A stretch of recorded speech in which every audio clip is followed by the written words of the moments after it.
والله فضل بعضكم على بعض في الرزق فما الذين فضلوا براد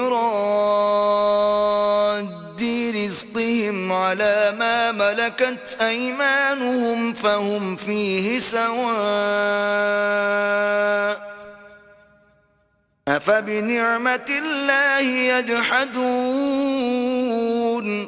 اور اللہ نے رزق و دولت میں بعض کو بعض پر فضیلت دی ہے، تو جن لوگوں کو فضیلت دی ہے وہ اپنا رزق اپنے مملوکوں کو تو دے ڈالنے والے ہیں نہیں کہ سب اس میں برابر ہو جائیں، تو کیا یہ لوگ نعمت الہی کے منکر ہیں؟ واللہ جعل لکم من انفسکم ازواجا وجعل لکم من ازواجکم بنین وحفدة ورزقکم من الطیبات افبالباطل یؤمنون وبنعمت اللہ هم یکفرون۔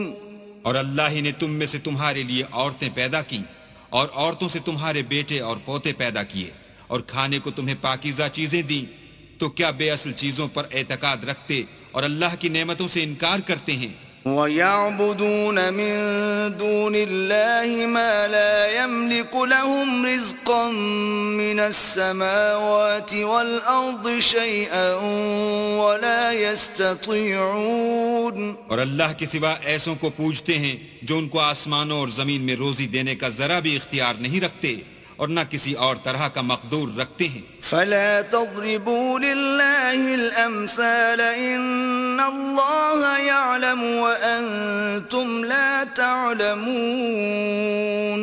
تو لوگو اللہ کے بارے میں غلط مثالیں نہ بناؤ، صحیح مثالوں کا طریقہ اللہ ہی جانتا ہے اور تم نہیں جانتے۔ ضرب الله مثلا عبدا مملوكا لا يقدر على شيء ومن رزقناه منا رزقا حسنا فهو ينفق منه سرا وجهرا هل يستوون الحمد للہ بل اکثرهم لا يعلمون۔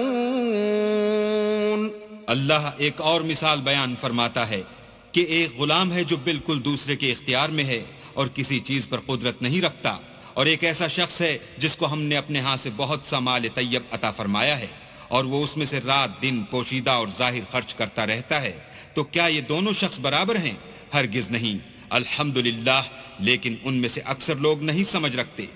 وضرب الله مثلا الرجلين أحدهما أبكم لا يقدر على شيء وهو كل على مولاه أينما يوجهه لا يأتي بخير هل يستوي هو ومن يأمر بالعدل وهو على صراط مستقيم۔ اور اللہ ایک اور مثال بیان فرماتا ہے کہ دو آدمی ہیں، ایک ان میں سے گونگا اور دوسرے کی ملک ہے، بے اختیار و ناتواں کے کسی چیز پر قدرت نہیں رکھتا اور اپنے مالک کو دوبھر ہو رہا ہے، وہ جہاں اسے بھیجتا ہے خیر سے کبھی بھلائی نہیں لاتا۔ کیا ایسا گونگا بہرا اور وہ شخص جو سنتا بولتا اور لوگوں کو انصاف کرنے کا حکم دیتا ہے اور خود سیدھے رستے پر چل رہا ہے، دونوں برابر ہیں؟